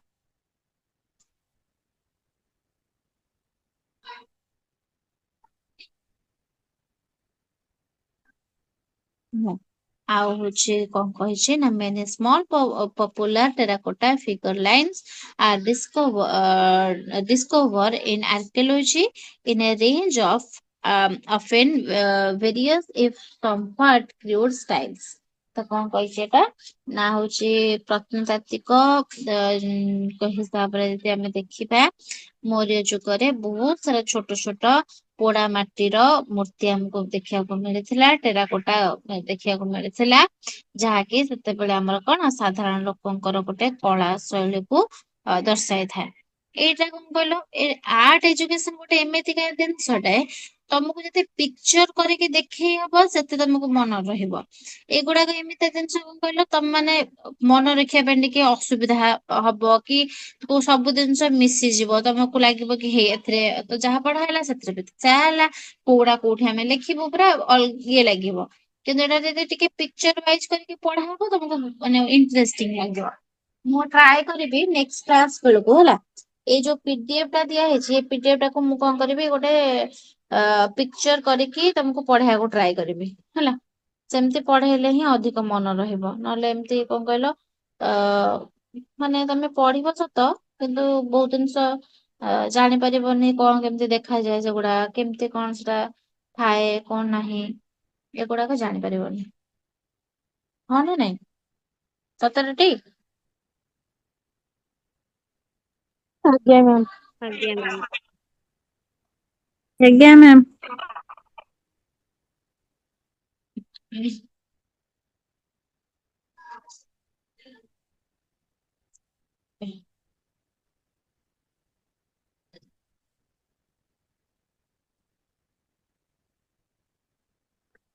ହେଲା ତାପରେ ଦେଖିବା Buddhist art କହୁଛି କି the mass survival of Buddhist art began in the period after the Mauryans, from which good quantities of sculpture survives from some key sites such as Sanchi, the Bharat and Amravati, some of which remain in situ, with others in museums in India or around the world ସ୍ତୂପ। ତ କଣ କହିଛି ସ୍ତୂପ କଣ କହିଛି ନା ହଉଛି ଆମର ମୌର୍ଯ୍ୟ ସାମ୍ରାଜ୍ୟର ଯେତେବେଳେ ପତନ ଘଟିଲା, ଯେତେବେଳେ କଣ ନା ହଉଛି ମୌର୍ଯ୍ୟ ଡାଇନେଷ୍ଟି ଯେତେବେଳେ ପଳେଇଲେ ମାନେ ଲୁପ୍ତ ହେଇଗଲା ପତନ ପରେ ଭାରତରେ ଆମର ବୌଦ୍ଧ ବା ବୁଦ୍ଧିଷ୍ଟର କଳା ଦେଖାଗଲା ହେଲା, ବିକାଶ ଦେଖିବାକୁ ଧୀରେ ଧୀରେ ମିଳିଲା। ସାଞ୍ଚି, ଭରତ ହେଲା, ଅମରାବତୀ ଏସବୁ ଭଳି ବହୁତ ସାରା ସ୍ଥାନ ରହିଛି। ଏ ସ୍ଥାନ ଗୁଡିକ ବହୁ ପରିମାଣରେ କଣ ପ୍ରାଚୀନ ବୌଦ୍ଧ ମୂର୍ତ୍ତି କଳା ଆଜି ମଧ୍ୟ ସୁରକ୍ଷିତ ଭାବରେ ରହିଛି। ତାପରେ କହିଛି Mathura was the most important center in this development which applied to Hindu and Jaina as Buddhist। ତ କଣ ଏହି କଳାର ଆମର ବିକାଶ କ୍ଷେତ୍ରରେ ଯଦି ଦେଖିବା ଡେଭଲପମେଣ୍ଟ କ୍ଷେତ୍ରରେ ମଥୁରା ହଉଛି ଆମର କଣ ସବୁଠାରୁ ଗୋଟେ ଇମ୍ପୋର୍ଟାଣ୍ଟ ଜାଗା ଥିଲା, ଯୋଉଟା କି ଏ ଶୈଳୀରେ ଆମର ବୌଦ୍ଧ କଳା ନୁହେଁ ବରଂ ଆମର କଣ ନା ହିନ୍ଦୁ ଆଉ ଜୈନ କଳା ମଧ୍ୟରେ ମଧ୍ୟ ସମାନ ଭାବରେ ବ୍ୟବହାର ଦେଖିବାକୁ ମିଳୁଥିଲା ହେଲା। ତାପରେ ହଉଛି କହିଛି the caves at Ajanta, Karli, Bhaja and elsewhere contain early sculpture often often outnumbered by later works such as iconic figures of the Buddha and Buddhist devas, which are not found before 100 CE at the least। ତ କଣ କହିଛି ନା କହିଛି କି Ajanta, Carly ଆଉ ଗୋଟେ ହେଲା ଭାଜା ଏସବୁ ଭଳି ଗୋଟେ ଗୋଟେ ଗୁମ୍ଫା ଗୁଡିକ ଅଛି ଯୋଉଟା କି ପ୍ରାଚୀନ ମୂର୍ତ୍ତିକାଳ ଦେଖିବାକୁ ମିଳିଥାଏ ହେଲା, ମୂର୍ତ୍ତି କଳାରେ ଆମକୁ ଦେଖିବାକୁ ମିଳିଥାଏ। ପରବର୍ତ୍ତୀ ସମୟରେ ବା ହଉଛି ତା ପରବର୍ତ୍ତୀ ସମୟରେ ଆମକୁ କଣ ହେଇଛି ନା ବହୁତ ସାରା ବୁଦ୍ଧ ବୋଧି ସଂକେତ ଗୁଡିକର ବିଶାଳ ପ୍ରତିମା ହେଲା, ଏଗୁଡାକ ଆମକୁ ନିର୍ମାଣ କରାଯାଇଥିଲା, ଯାହାକି ଖ୍ରୀଷ୍ଟାବ୍ଦ 100 ପୂର୍ବରୁ ଆମକୁ କଣ ଦେଖିବାକୁ ମିଳୁନଥିଲା। 100 ପୂର୍ବରୁ ଆମେ ଆକୁ ଦେଖି ପାରୁନଥିଲେ, ପରେ ଆସ୍ତେ ଆସ୍ତେ ଏଗୁଡାକ ଜିନିଷ ଆମେ ଦେଖିଲେ ହେଲା। ତ ହଉଛି ସେ କହୁଛି କି ଦେଖିବା ଇନ ଦ ବିଗିନିଂ ଯଦି ଆମେ ଏଟା ଫାଷ୍ଟ ରୁ ଦେଖିବା ତାହେଲେ Buddha was represented by symbols. Buddha ଆମର କଣ ରିପ୍ରେଜେଣ୍ଟ କରୁଥିଲେ ଗୋଟେ ସିମ୍ବଲ ରେ, ଯେମିତି କି footprint or wheel, but after 100 CE artists started making human like statue of Buddha। ଆଗରୁ କଣ ହଉଥିଲା ନା ତାଙ୍କର ଫୁଟପ୍ରିଣ୍ଟ ରୁ ଦେଖିକି ଆମେ ଜାଣୁଥିଲେ କି ଏଟା ହଉଛି ବୁଦ୍ଧଙ୍କୁ ଆମେ ରିପ୍ରେଜେଣ୍ଟ କରନ୍ତି ତାଙ୍କ ଫୁଟପ୍ରିଣ୍ଟ କୁ ଦେଖିକି ହେଲା, ପାଦ ଚିହ୍ନ ଦେଖିକି। କିନ୍ତୁ ଯେତେବେଳେ 100 ସେଞ୍ଚୁରୀ ପରେ ଆମେ ଯଦି ଦେଖିଲେ ସେଗୁଡା କଣ ଦେଖଉଥିଲା ନା ହ୍ୟୁମାନ ଭଳିଆ ଦେଖାଗଲା, ଷ୍ଟାଚୁ ଦେଖାଗଲା ବୁଦ୍ଧଙ୍କର। ତ the Ajanta cave are world famous for this beautiful cave and painting ହେଲା। ସେଟା ଆମର ଅଜନ୍ତା କେଭ୍ ଟା ବହୁତ ହି ବଡ ଫେମସ ପେଣ୍ଟିଂ କାର୍ଭିଂ ପେଣ୍ଟିଂ ପାଇଁ ଏଟା ବହୁତ ଫେମସ ବୋଲି ଆମେ ଜାଣିଛନ୍ତି।